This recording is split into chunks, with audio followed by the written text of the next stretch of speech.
So thank you everyone for joining week 5 of RevUP. Today, I have very few slides. We're just going through the purchase sale agreement. So this is a hard meeting because there's so many different variations, right? You know, sometimes you have a septic addendum and a well addendum and all that. So this unfortunately cannot be all encompassing. This just has to, just to stay within our hour timeline. I'm going to go through pretty much the basic forms, so Form 21 and so on. But yeah, today we're going to be going through the residential purchase sale agreement. And for the record, whether it's a condo, a manufactured home, a multifamily, or vacant land, they're all really similar. So this will give you a pretty good idea of how all the residential purchase sale agreements go. So as you know, this is a 12-week program. We are on week 5. Next week, we will be covering working with buyers and getting your offer accepted. I'm going to use that class to also show everybody the coolest spreadsheet in the world that I made. It's honestly amazing. I'm going to pat myself on the back. It's so cool. Anyways, it's a spreadsheet. So I'm just going to preface this now because I'm so excited about it. So we've talked about this in previous meetings. It's about how using a Form 22 AD where you pay above appraised value, it's really hard to explain that to your buyer. It breaks down the numbers like exactly, and how adding a 22 AD, if it comes into play, it'll lower their payment. So it's not all bad. Anyways, pretty excited about that. So next Thursday, stay tuned. That'll be awesome. As you know, if you've seen any of these meetings in the past, they do not necessarily stack on top of each other. If you're watching it, if this is the first meeting you're watching, this is, we're not necessarily playing off of last week, so don't worry, you're not missing anything.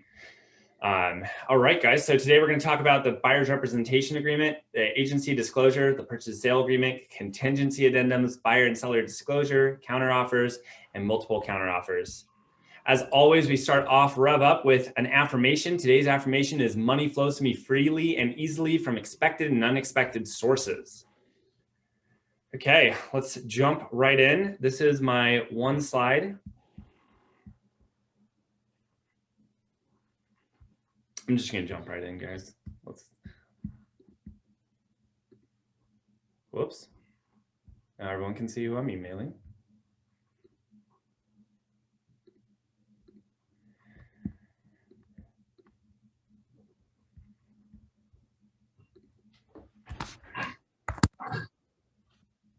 Okay, so let's start with the Form 21. This is the form you're going to use for every residential purchase sale agreement that that you send out. Obviously, barring if it's a condo or a multifamily or something like that, sometimes you're working with a bank-owned or a builder, and they're going to ask you to use their builder addendums. But this is, barring those exceptions, this is going to be the form that you use. So I'm going to cruise through a lot of this, and if you have questions after it, if I gloss over something, feel free to talk to me later. But most of it at the top is pretty self-explanatory. So you got the date. This is something that people get confused on a lot. The date is a reference date for that purchase and sale agreement. It's not necessarily the date you sign it, it's the date you start working on it. And the reason that distinction is important is you might send an offer today on the March 18th, and then 3 days from now, you decide to send a new offer because of different things, maybe whatever it may be. You can change the original one, or you can do a whole new offer and have a different reference date, which just means, does that make sense? It's kind of like you're tagging, this date is going to be subsequent on all the other addendums. So anyways, this is not the date that you're signing the counter or even signing the initial offer. It's the date that you're writing it. MLS number is obvious. Offer expiration date. There's lots of different strategies on this. Sometimes you want to do a quick expiration date to try and make the seller accept it right away. But in general, right now, everyone's doing these offer review dates. And so generally, I have the offer expiration date for the day of the offer review date. Quick note, this is probably most frequent mistake in people's paperwork is you send an offer out and you have the offer review date on Monday. So you send it with an expiration date on Monday, and then the seller counters your offer and you sign it on Tuesday, but the offer has expired. Technically, the contract is void because you have to update the offer expiration date. So make sure you, when you, or if the seller just accepted it on Tuesday, right? So make sure you cross that out and everybody initials the new offer expiration date if you do that. Buyer, this is where you put the buyer's name, seller's name, seller's name. If you do it all on transaction desk, it will automatically input. Most people forget the status. This is where you, you'll have to do this later if you don't do it up front, but this is where you specify what your buyers are. Are they an LLC, a corporation, a married couple, a married individual buying a separate property? Anyways, don't forget to select that.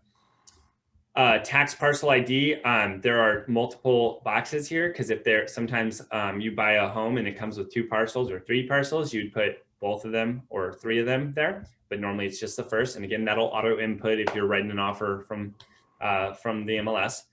And then address, city, county, state, there. Included items, pretty self-explanatory.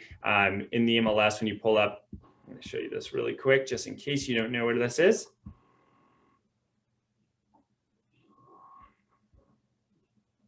Come on.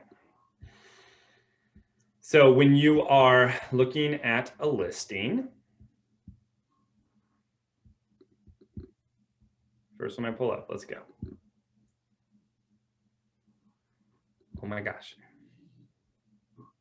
Okay, this guy, that's a rental. There we go.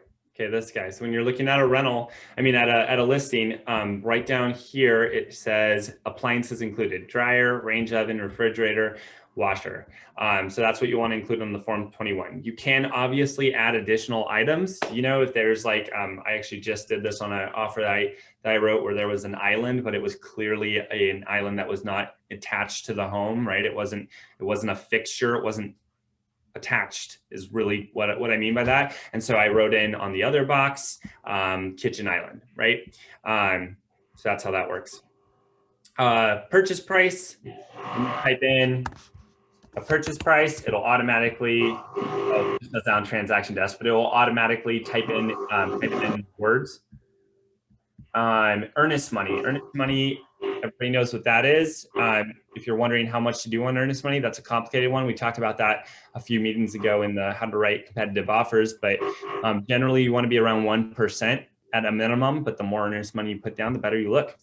And then now with the new forms, you can pick the date that the earnest money is due, not the date, but how long earnest money is due. Remember, it's less than 6 days, so 5 or less. That does not include weekends or holidays. If it's 6 or more days, it does include weekends and holidays.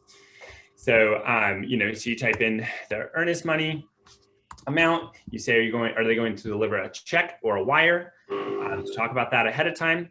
And then you put in 2 days, generally the norm, but you can make your offer more attractive. If you're writing an offer today, put your offer in, hoping to get it accepted today, just do 1 day and just tell them to be ready to wire. And then who's going to hold it? In our case, we have a, Wilson, I'm going to mute you because of the background. Yep, that was it. What was I saying? Some brokerages have, what are they called? They're called, there's a word for it, but it's an account that bears interest, an interest-bearing trust account or something, that some brokerages have that so that they can hold their earnest money in-house, but we don't. So we just always click for closing agent, which is the escrow office. If this is really important, Section 8 is super important. If the seller defaults, what's going to happen? Are they going to forfeit their earnest money, or is it a seller's election of remedies? You always want to click forfeiture of earnest money, because if you click seller's election of remedies, the seller can go after the earnest money and more if they feel like their damages are more than the earnest money. If you click this box though, worst case, your buyer loses their earnest money. That's really, really important. When you're looking at the listing, almost always they will put the title company that the seller wants to use, title and escrow. So Chicago Title and Escrow. And so that's what you want to put here. If you're working with a buyer who wants to pick their own title company, you can say, sure, we can ask for that. But that'd be pretty silly, because we're in a hot market and you don't want to be the one offer that's a good offer, but they're upset that you're, trying to counter on the title company. So I really try and encourage my clients to use the title company that they suggest. So you type in Chicago Title, and then here, if they specified, Jane Doe is a closer, you'd put Jane Doe right here. A lot of times they put the email and the phone number for the closer. You don't have to put that there, but that's just specifying who the closer is, which is also really helpful if you're using a transaction coordinator so that she doesn't have to call you and ask you who the closer is. Closing date is obvious. And then possession date, that's where you say, will the seller possess the home the day of closing, which by the way is 9 p.m. That's the default unless the seller allows you to move in sooner. Or you can say, or we're going to allow the seller to maybe live there a few days afterwards. That's a big topic. We're probably not going to get into it today. If you haven't done that before, talk to me. It's a great way to make your offer more attractive, but it's dangerous. So you can go closing date of, May 1, 2021 with the possession date of 5/8/2021, and then that's essentially saying that Mr. Seller, you can live in the property for a week afterwards, but it's essentially as a tenant. That's what they are. They're a tenant living in the home. If it's more than a few days, and some would say even if it is a few days, you want to use the form. Sarah, help me out. Is it 65B, the rental agreement? I think yes, sir. Yes. You want to use the form 65B. Some people would say use it even if it's 1 day, because it protects you. It shows, it acknowledges that, hey, you, the seller, are going to be my tenant. I'm going to be the landlord. It's a little safer to do it that way. Again, we'll talk about that at a different meeting. But if you have questions about that, let me know. But this is a great way to make your offer more attractive. 99% of the time, I always select requested a Form 22K on Section 12. This is saying that the seller needs to disclose the utilities that are on the property, and if there is an outstanding balance on any utilities, that the seller has to, that comes out of the seller's proceeds. Additional charges and assessments levied before but due after closing, such as liens or other charges that come from when the seller owned the property, prepaid in full by seller. You almost never want to click assumed here or waived here because there could be huge liens. I used this example last time we did this meeting, but the home that I bought in October, it had $18,000 in utility liens on it. 18,000. Like a huge number. It was because there was like squatters in the city of Tacoma, had to board up the home and everything. It was crazy. And that was before they flipped it. So that would have cost me $18,000 if I hadn't selected that. So I'm really glad I did. Okay. Seller citizenship, FERPTA. So now the MLS is requiring that people do include a Form 22E, which is a FERPTA addendum, that the seller includes a 22E. If they do not include a 22E, I don't check this box. Sarah, I'd love to hear your thoughts on this too, but I don't check this box if they don't include a 22E. I want them to disclose it and click it when they do it. It's not a counter. So if they accept your offer and they click that they're not a foreign citizen, then that's not a counter. It's just a disclosure. But it's really important because if they are a foreign citizen, there are extra fees levied on both the seller and the buyer. And so if you were to prematurely select is not a foreign person and they don't notice that and they are a foreign person, you could be locked in on that. What are your thoughts on that, Sarah? I agree. And for our side of things, when you're doing a listing, you should really include this. It doesn't need to be part of the contract, but if you upload it to your transaction with the supplements, then people can just see right there and they know they're checking that box correctly. So you should check supplements for that when you're writing an offer. And then, yeah, definitely let them check that. And if you need to request the 22E, they have that lovely new form. It's the 90 FERPTA. Yep. So that's, thank you for saying that. I forgot about that. So you would, if they don't have the 22E attached in the supplements, you would just use the form, where are we? The form 90 FERPTA. So 90 FERPTA, and you would just include this in the offer. You would not include it as an addendum because it's a notice. It's not an addendum. So you're not going to include it here on the addendum line, which I'm about to talk about, but you would just include it with the offer. And it would just say, let's see exactly what it says. The following notices. I don't think I'd include it with the offer. It's a little Oh, okay. scary. No, you're right. I was mistaken. Right. I haven't looked at this since it came out. No, you're totally right. Thank you for clarifying that.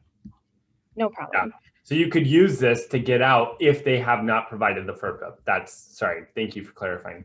So yeah, you would leave this blank, and if they don't specify it and provide you with the 22E, well, now your buyer essentially has a get out of jail free card that they can use the 90 FERPA to back out at any time. Agency disclosure, super simple, but also very important. Most of the time, buyer broker represents the buyer, listing broker represents the seller. However, if it's a dual agency, you want to check these two boxes: buyer slash listing broker, listing slash buyer broker, because it's a dual agency is not just when you have a listing and you sell that listing to a buyer. It's when you have a listing and yes, that is dual agency. Also a dual agency is I have a listing and Christy writes an offer on my home and her buyer gets it accepted. And then this is not necessary, but I'm overkill. I get my buyers to initial this and my sellers to initial this. Just acknowledge, just like dual agency is just very scary. We've talked about it in many meetings. And so just initial that. It takes 2 seconds. Just have them initial right here so you can clearly acknowledge that they understood it. If you are writing an offer on a off-market home, like a for sale by owner, you would check unrepresented for the seller. Rarely happens on the buyer side, but you can do the same there. Okay, addenda lines. So they have all the addendas in here. Generally, we're going to talk about the general ones today. So normally you're going to use a 22A. Let's throw in the AD because nowadays you pretty much have to. We're going to throw in I'm going to throw in the B because I want to explain that form, even though it's not always applicable. 22D. Just talking about the main ones that we use here. There's so many, and obviously we could talk for hours if we went through all these. Okay, Sarah, I want to hear your opinion on this one too. I'm going to use Sarah a lot because she honestly knows these forms as well, if not better than me. Do you include the 22J, Sarah, on the addendum line? 22J. Lead-based paint disclosure. Yeah. We had to. Sarah, yeah, it's an addendum, so it should go on there. Okay. Craig and I have always gone back and forth on that because it's really a disclosure. And so I feel, you don't include the Form 17. I also don't think you should include the 22E because it's a disclosure. No. The problem with disclosures is when they're on the addendum line, it becomes an out for a buyer. So if I'm representing the seller, I don't really like seeing those on the addendum line. But I guess I'm going to leave that hanging because there are multiple opinions on that. And I've heard lots of experienced brokers say both ways. So that's a tough one. Yeah, I don't think it's a rule, so you don't have to put it on there. And my general rule of thumb with that addenda line is put the least amount of things on there as possible. That's what I'm saying. Yeah, it's really not an addendum in my opinion. It's a disclosure. So I'd rather not include it to make my offer look stronger. That's my opinion. We can talk more about that some other time. This is one that I keep seeing people miss. So I'm going to include this even though this isn't super common. So I'm doing this so I don't forget these as well. So you're just adding everything in alphabetical order as you go on. You've got the 22T is another one you should use on most. And then we're going to add just a few more. 34. This is so not user-friendly like Transaction Desk is. Anyways, I'm going to do 35. Okay, it's not happening. I don't know why it's not working. 34. Oh my God. They haven't added the 35W, if that's what you're looking for. They did add it now? No, they didn't. No, last time I was in there. Looks like they did just add it. Let's show that one too, 35E and 35W. Okay, these are the forms we're going to go over. Again, there's so many more forms that we could spend hours on, but these are the main ones we're using. So let's go through these one at a time. But before we do that, let's talk about this. You're going to put your buyers and sellers signatures on this. You do not need the buyer's address and phone number and email, but if you don't do that, then escrow is just going to call you later to get that information. So might as well do it. Address is one thing I understand, not want to put your buyer's address there because they want to be private, but at least put your buyer's phone number and email. That seems obvious, or at very minimum, put your email. If you don't, escrow is going to call you like as soon as you have mutual and say, what's their email? Brokerage, the brokerage MLS number. the broker, your MLS number, the firm phone number, your phone number. This is a fax number, which we do not have and we will never have. The firm document email, which is docs@ROGTK for us. The buyer broker's email, that's your email. And then your license number and the firm's license number, Okay, I'm going to go through some of these really quick, but I really encourage you to read through this 3 or 4 or 5 or 6 times because you will learn so much from these 5 adjacent pages. A lot of this is obvious. Earnest money is a really interesting one to read about. Specifically, read about what happens if it's more than $10,000 in earnest money. That's something a lot of people don't know. Included items. This talks all about fixtures. If you have any questions about what's included, plants, chandeliers, things like that, read section C. Again, I'm skipping through this because it would be, if I tried to talk just about one of these, it would take 20 minutes and we wouldn't have time to get through the other addendums. I really encourage you guys to read through these. Condition of title is really, really interesting. It talks about the way title has to be delivered to the buyer in order for this deal to go through. Title insurance, I get this question all the time because it's kind of redundant to what's on the 22D. Closing and possession, this talks about possession is at 9 p.m., but it also talks about if there's a rental agreement, what happens then. If there's a 1031 exchange, this answers all those questions. What happens? Closing costs and prorations and charges and assessments. This talks about, hey, if the VA, the seller pays the VA closing cost, a certain VA fee. It talks about how escrow is split, how title is split, and so on. It talks about if there's a septic tank, they're going to measure the septic tank before closing, how much gas is in there. And I didn't mean that. I said septic tank, propane tank. They're going to, that'd be so funny. Okay, they're going to measure how much propane is in the propane tank before it sells, and they're going to prorate that amount to the seller. A lot of people don't know that.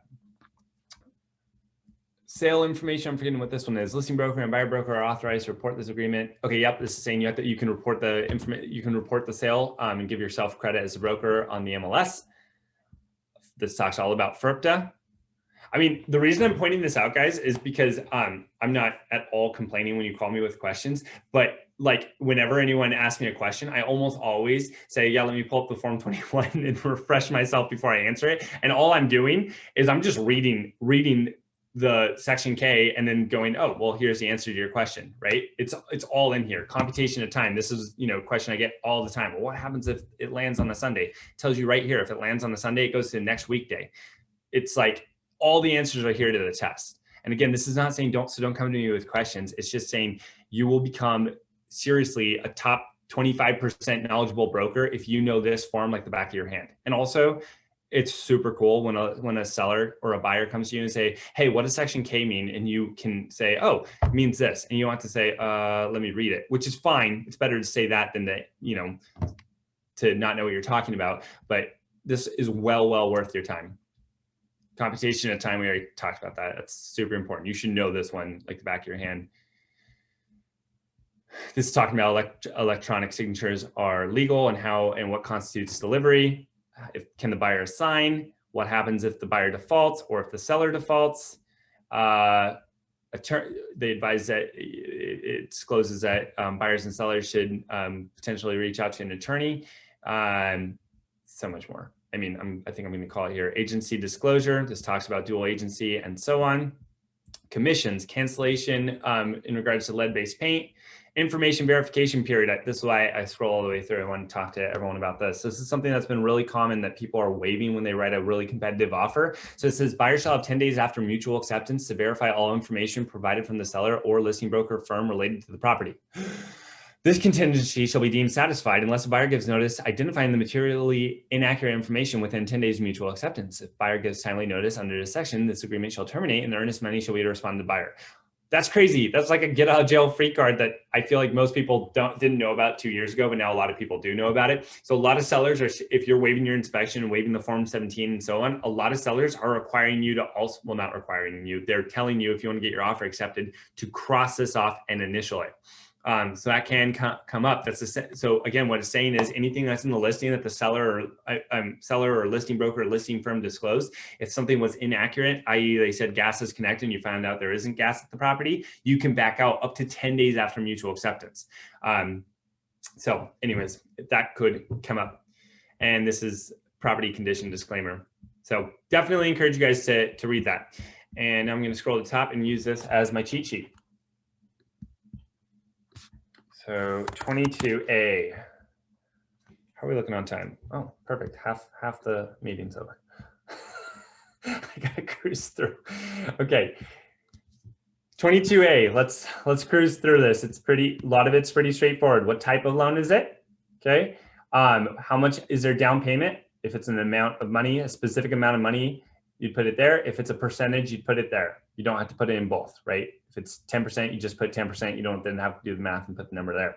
This portion is super, super, super important. If you read this multiple times, because it is kind of confusing, it says it within X amount of days, 5 if left blank, the buyer needs to provide a pre-approval letter for the home. Everyone's like, oh, that's obvious. I always provide a pre-approval letter. But the pre-approval letter has to be at least for the specific amount of that they're purchasing the home for. At least, I mean, if you're writing a home at an offer at $350 and it's for $400, that's fine.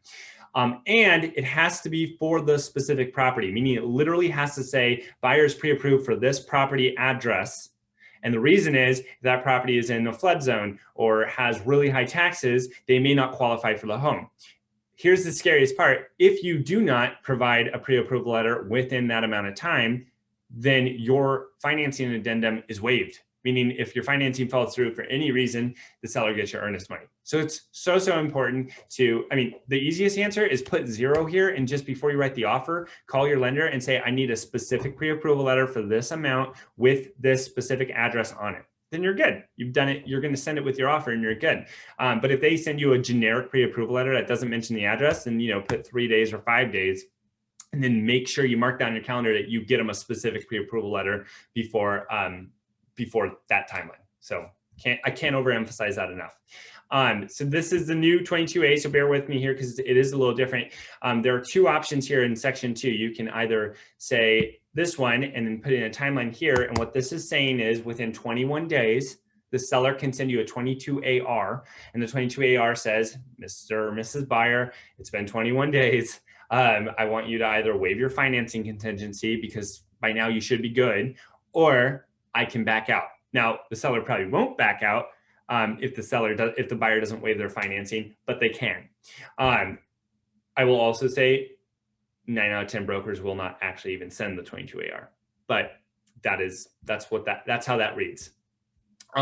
Really important though, this right here, if they are going to waive their financing after 21 days, you want to click will not, and that's saying the buyer's waiver of the financing contingency will not constitute waiver of paragraph 5, which is talking about the appraisal if the appraisal is less than the purchase price. Okay, you can do will, but that would be incredibly risky.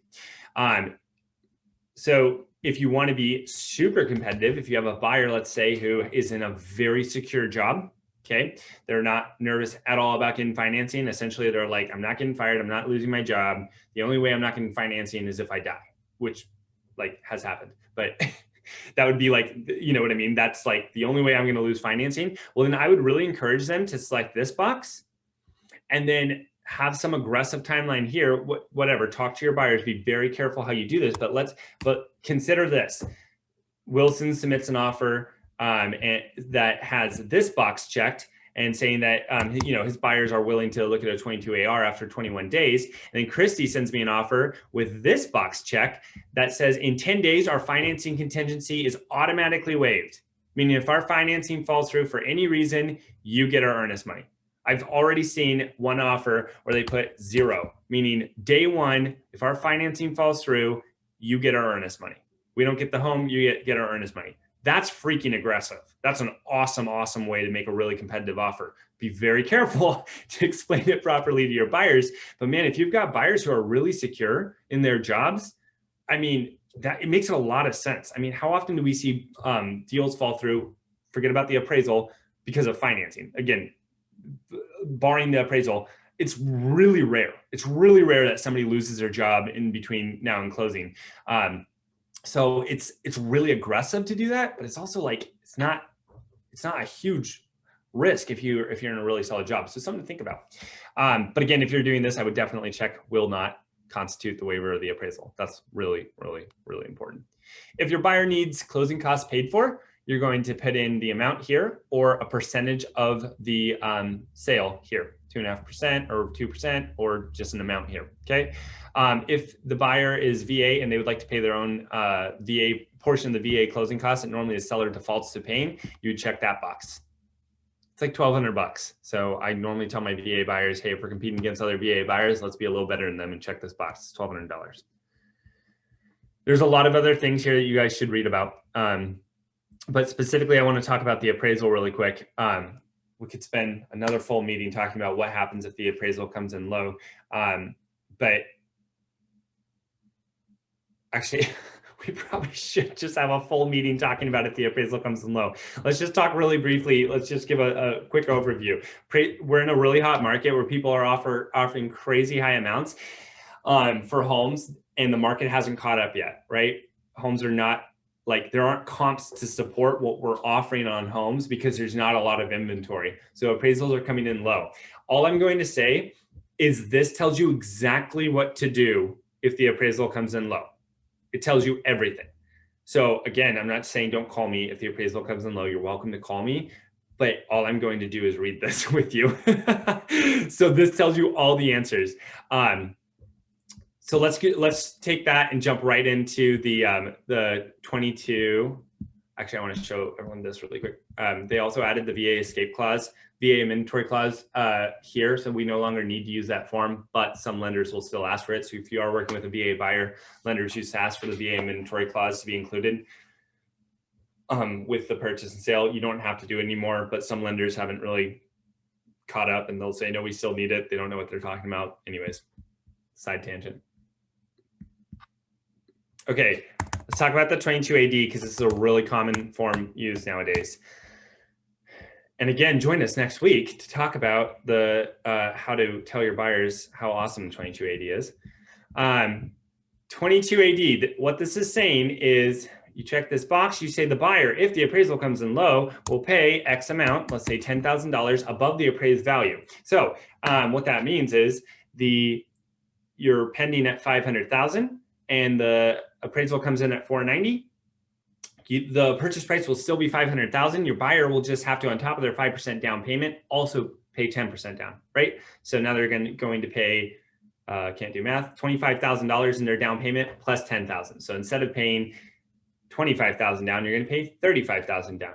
Now, if the appraisal comes in at 485, your buyer's only committed to going up to 495 at that point. So that could actually work in your buyer's favor. The seller still has the option, though, to say, I'm not dropping the price, in which case you could be in a stalemate. I think I'm going to just save the rest of this and talk about this next week. Just really important. If the appraisal comes in low, there is a form to use. It's called the ADP. Do you remember what the form is? Oh, maybe it's ANAD. Sarah, do you remember what the form is if the appraisal comes in low and you do have a 22 AD? Oh, then should be 90 AN, I think. 90 AN. No, I can't remember. Oh, it's ADN. That's it. I just remembered. Popped in my head. Oh, wrong. Okay. Anyways, there is a specific form you use if the appraisal comes in low and you're using a Form 22 AD. So stay tuned. We'll talk about it next week. Gosh, I hate how this happens where I can't select my tab because the thing above. Anyways. Okay. So next form we're going to talk about is a 22B. Hey, dude. Sorry. It's the 22 AN. 22 AN. Anyway, well, no, 22 AN, Sarah, is the one you use if for a notice of low appraisal. But there's another one now that you use for a notice of low appraisal when there's a 22 there's 22 AD in place. Oh. I can't remember what it is, so that's okay. We'll talk about it later. 22B is a really complicated form. This is a form that you use if your buyer is contingent on selling their home. If that is the case, God bless you and good luck. But really quickly, how that in a hot market, I mean, if you're watching this later, it could work out really well. It's just really hard. So this is it's a really simple form. You put in the address of the home that they're selling and how how long they have from the time that, I want to make sure I'm reading this right. From the time of this agreement, they have X amount of days to go pending on their home. This is not sold, this is pending on the home that they're going to list. Here it says they have to have a loan application in. This is redundant to the 22A within X amount of days of mutual acceptance, showing that they're, because the pre-approval letter will be different if it's contingent on selling their home. And then this one is the last important part of this. This is standard 5 days. This is the bump period. This is saying if you have to sell your home and you go pending, the seller accepts your offer, it's now contingent on the MLS. And then Wilson comes along and his buyer likes the home and they write an offer on the home and the seller accepts that offer tentatively. They have to then deliver notice, hey, we're bumping your offer, which means you have 5 days to either go pending on your home and or waive your contingency. Okay. We could, again, talk so long about all these forms. I'm sorry to be going so fast, but that's essentially what that's saying. And then this explains what happens if contingency is satisfied and if the buyer does fail to sell their home in this amount of time and so on, just kind of lays it out.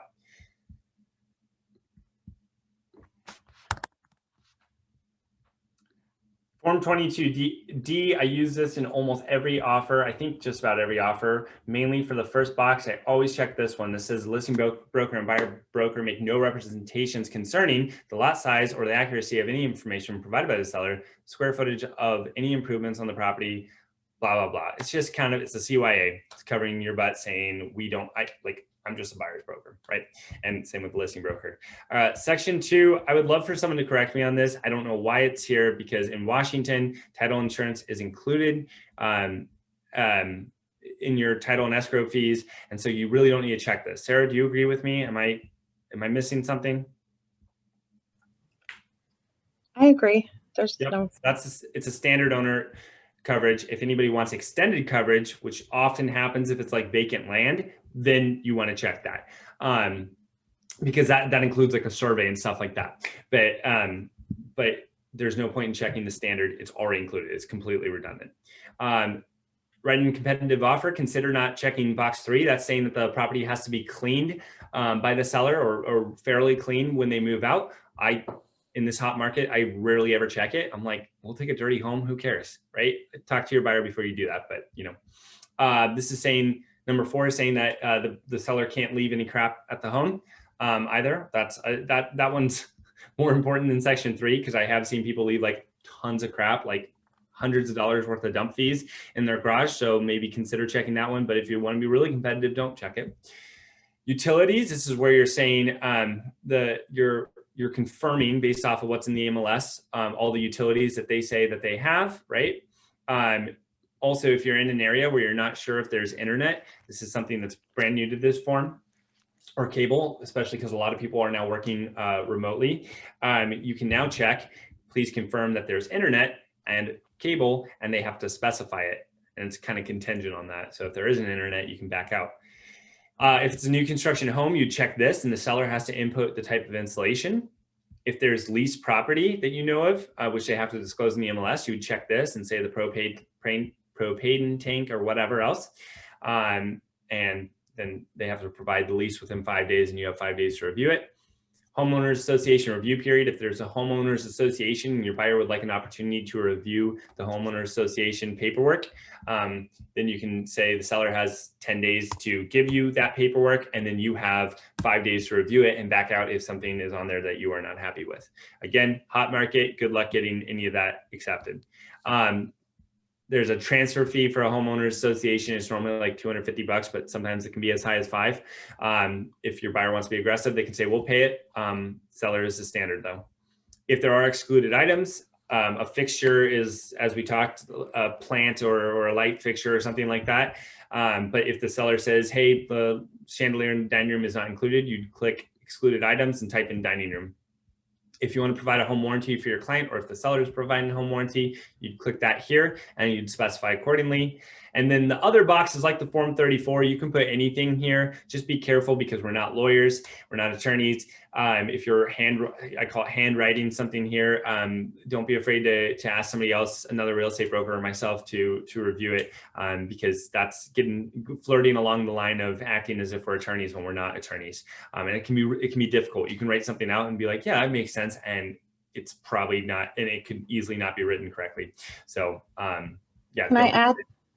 Yep. That's a really good place to put a disclosure, such as say you're buying property for yourself. That's a good place to say that you are also a licensed broker, the buyer is also a licensed broker, or that someone's related to you. Great. Without having to do a whole separate form. Great point. And the reason that's important, what Sarah's saying, is because just kind of as a visual, it looks clean. I mean, well, let's go back to this Form 21. That looks complicated, right?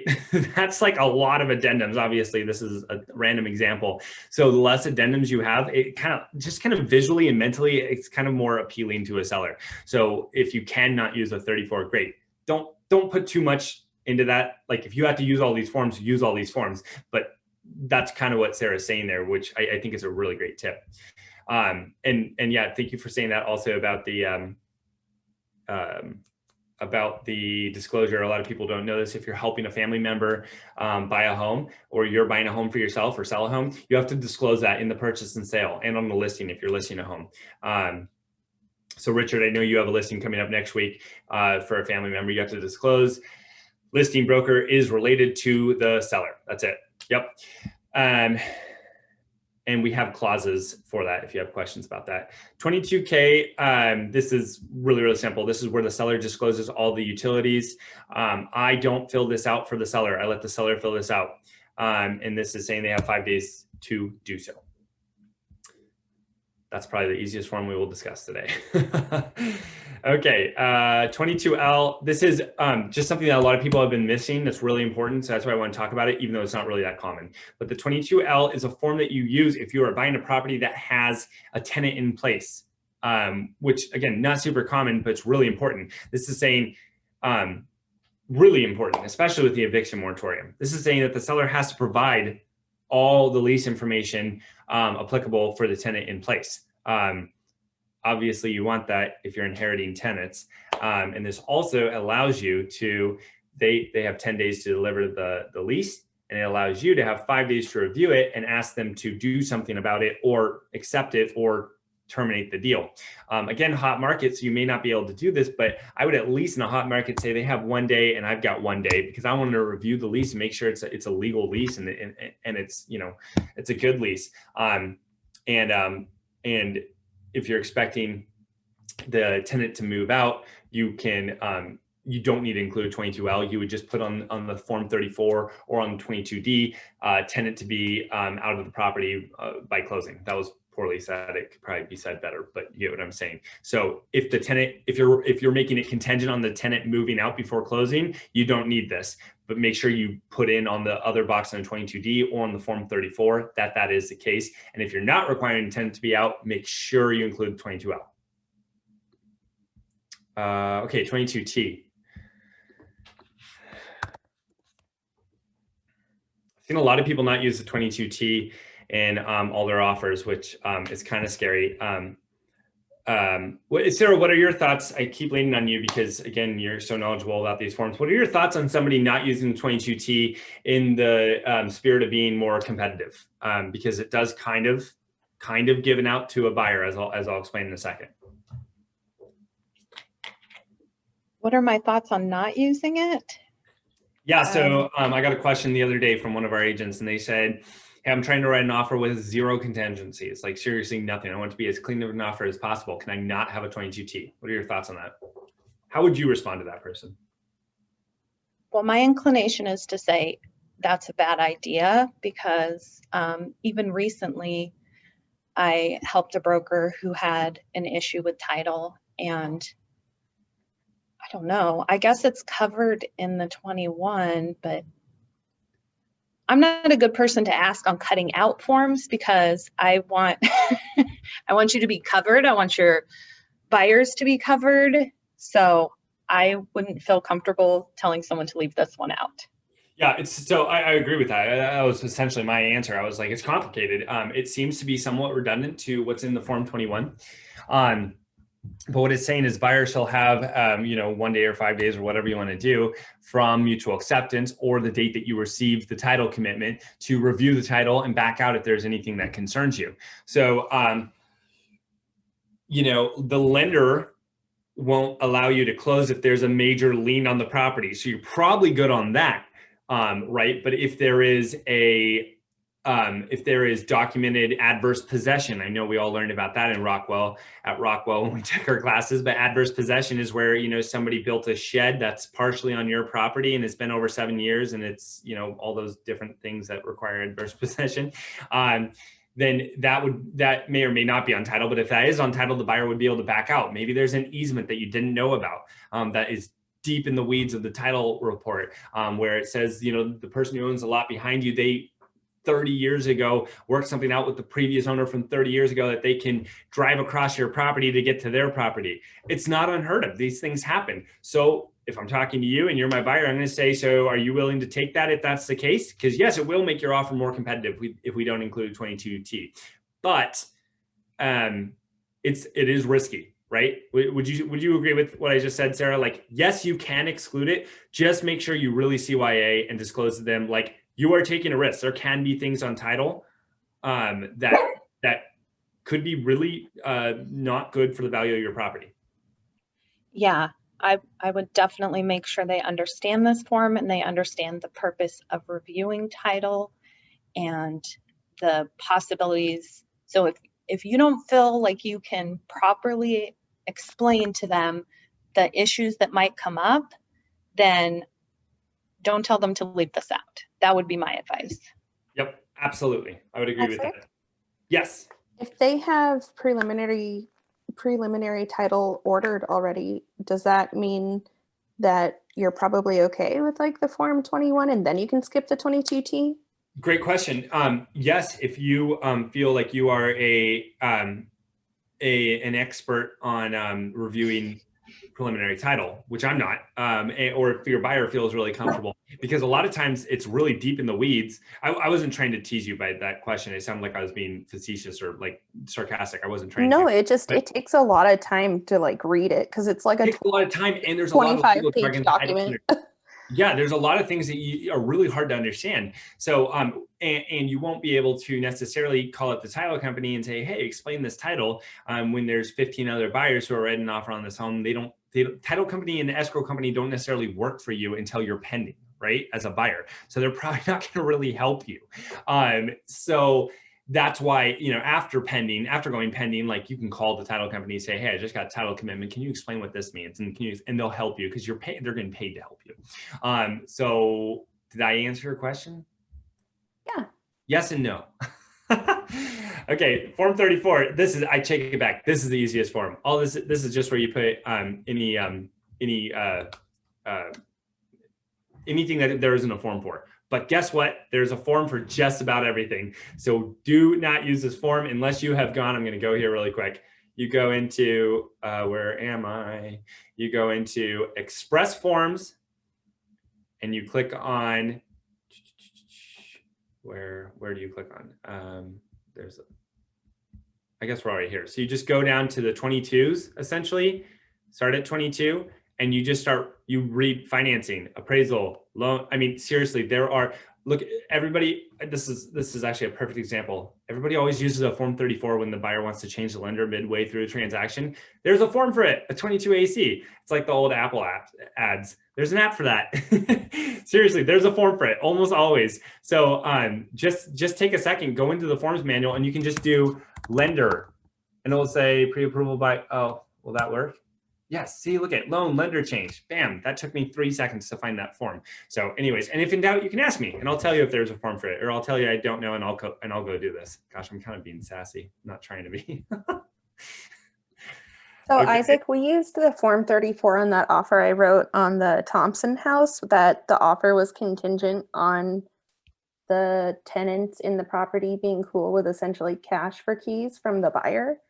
And you said that the Form 34, like filling out anything is behaving like a lawyer and it can potentially have liability, right? So you can't take that form lightly, right? Exactly. That's exactly what I'm saying. Yeah, because the form, it's very risky. You are kind of acting like an attorney writing legal jargon. I mean, all these forms were written by attorneys.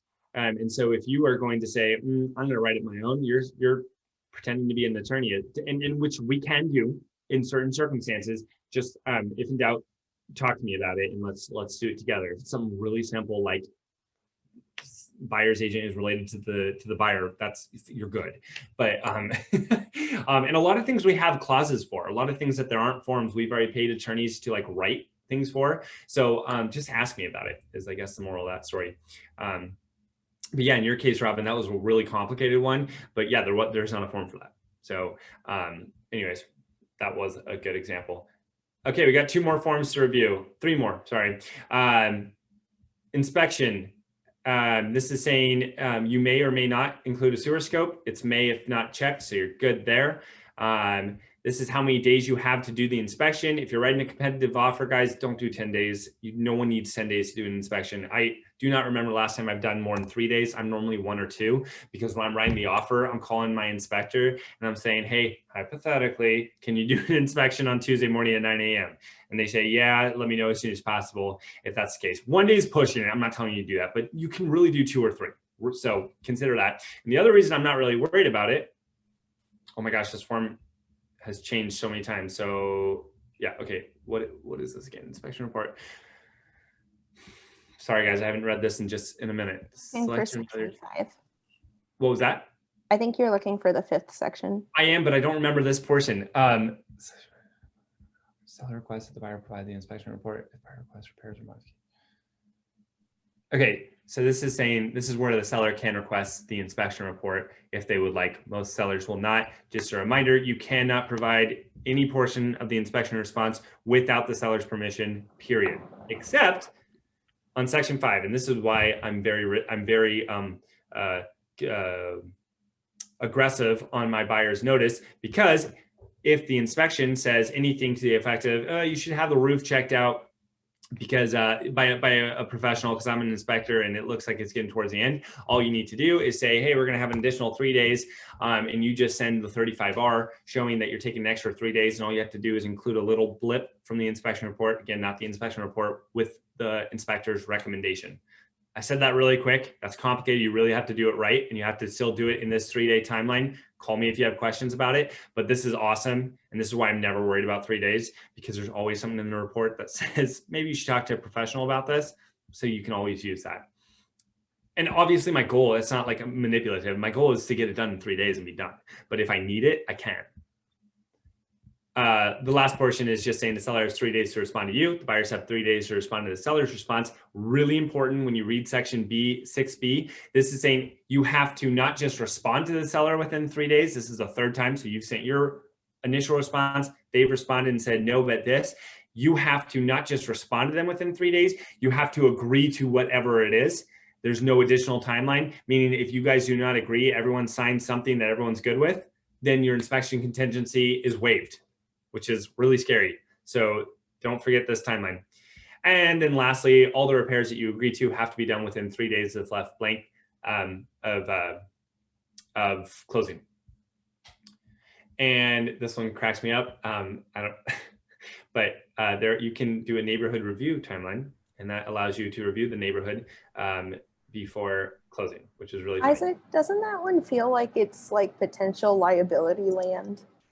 No, I don't think so. I mean, I see what you're saying, but like, I mean, you know, somebody is out of town and hasn't seen the home. You've done like FaceTime showings and they go to the neighborhood and they're like, oh my gosh, everyone's parked on their lawns and the home next door to me is falling apart. That has nothing to do with fair housing. That just has to do with your neighbors being crappy. So I don't think so. Okay. Good question. Good question. The reason I think this timeline is stupid is we're already asking for 3 days to inspect the home. So why do you need the same 3 days to inspect the neighborhood? It's like, it just doesn't make any sense to me. I guess you would use this if you weren't inspecting the home and you were waiving your inspection, but that is funny. Yeah. Anyways, so there's that.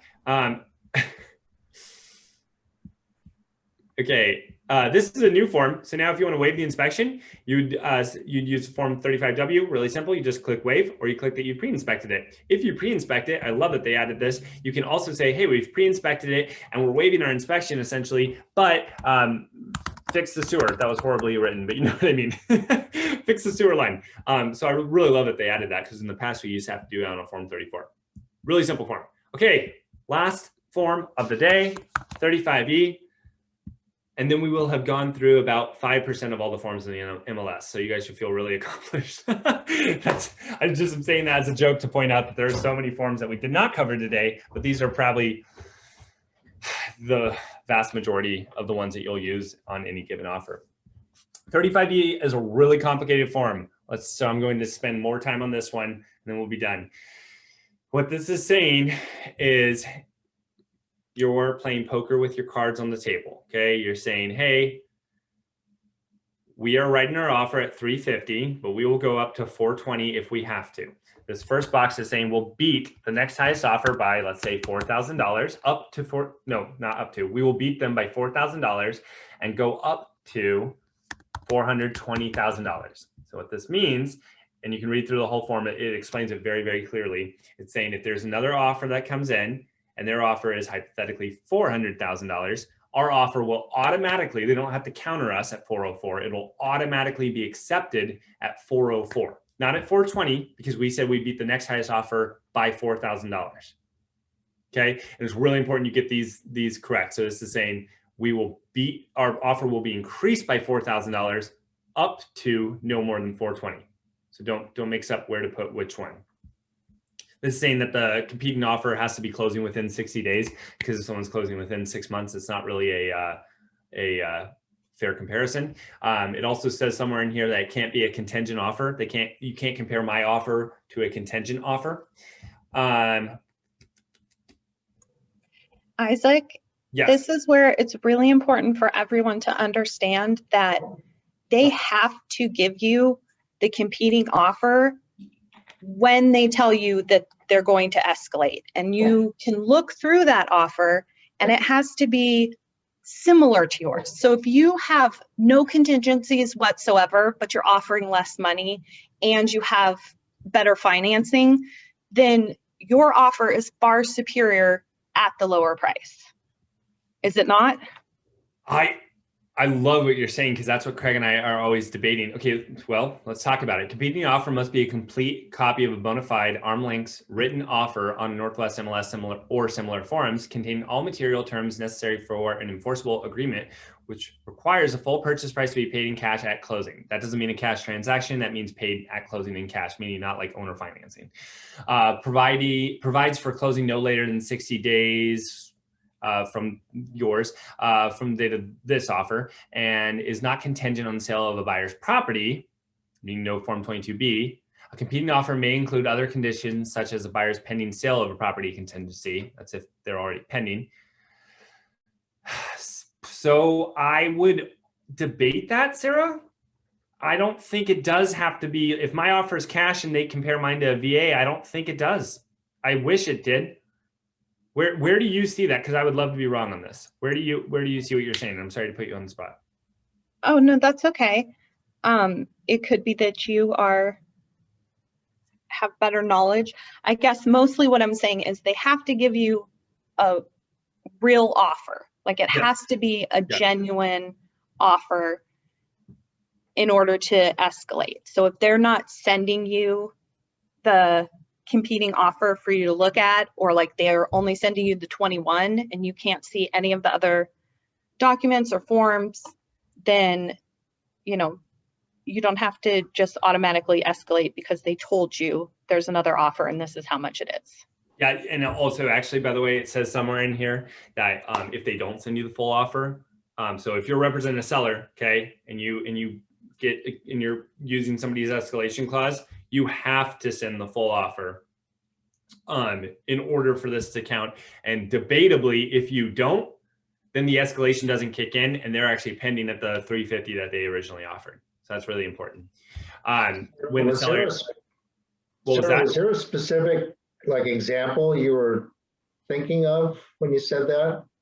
Maybe I'm missing something. Example of what? Where she said that it has to be a like offer for it to escalate. I'm just, Yeah, so the example I'm thinking of is, I mean, this comes up all the time where Craig and I get pissed off, or we're representing a buyer who's 20% down, they've waived everything, and we offer it up to 420, and then all of a sudden they counter us back. They don't counter us, they accept our escalation at 420 using a VA offer that, you know, did not waive anything and, you know, isn't nearly as good as ours. But there's nothing here, as far as I can see, and I'd love for someone to correct me on this, that says you can't compare my 20% conventional offer to a VA offer. Now, if somebody's asking for closing costs, that comes off the top. The numbers factor, it's the net to the seller, but it's not. Unfortunately, they can, in my opinion. Again, I'm humbly, I don't see anything that would say otherwise. They can compare my cash offer to a VA offer and escalate my cash offer. Unfortunately, I guess that's what I was saying. I just used a bad example. My brain's a little out of it today, but yeah. So if they're asking for financing, if they're asking for closing costs, you mean? Closing costs, yes. Yeah, Things that are going to affect the bottom line. Yeah. So closing costs is, and that's why you have this portion. It says this is the part that the seller is going to fill out. The purchase price of the competing offer is $410. Did I miss a decimal? Yeah, $410. Less credits to the buyer. They're asking for $8,000 in closing costs, and plus any to seller, plus credits if any to seller. There are none, let's say. So the net purchase price to the seller is $402. Thus, your offer is beating theirs by $4,000 plus credits, which we don't have any. There's no credits either way, and thus our offer is $406. That's how you'd fill that out. Does that make sense? It's a really complicated form. This is not something that you want to do whimsically. Make sure you talk to me if you have any questions about it. Well, most importantly, if you're representing the seller, like honestly, if you're representing the seller and you're filling this out, it's so important, because it says somewhere in here that if you don't do this correctly, your seller could be stuck at the original purchase price, and the escalation is essentially waived, benefiting the buyer, hurting your seller. So really important to get this right. All right, guys, that's it. I don't think I talked about everything they told me to talk about in this meeting, but that's okay. Those are the fun ones.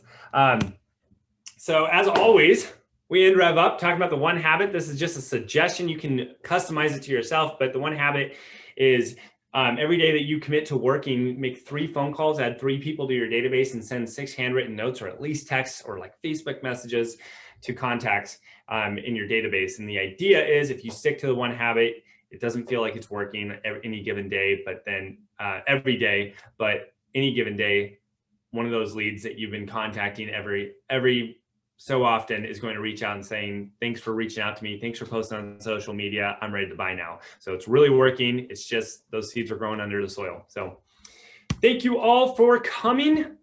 Wait, Isaac. Yes. Okay. So what was coming to my brain is the 35EN, and it is, you can use it to notify the seller that you don't see that their offer is competitive. Oh, yes. So this is a new one that they offered, that they released, but I still don't think that I think this is if they fill it out incorrectly. Buyer hereby gives notice of blah, blah, blah, blah, blah. Buyer notice of new purchase. You can notice of non-competing offer.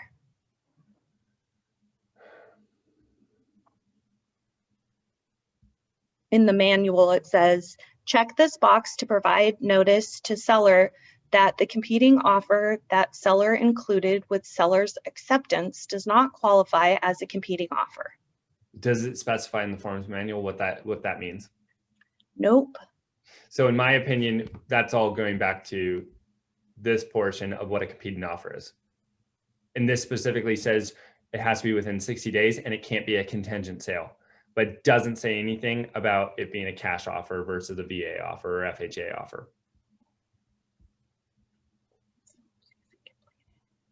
Am I missing? I would just recommend reading the manual for the 35EN if you want to Yes. know more information. And I'll go through it and tell Rachel to add it in the recap if there's something important.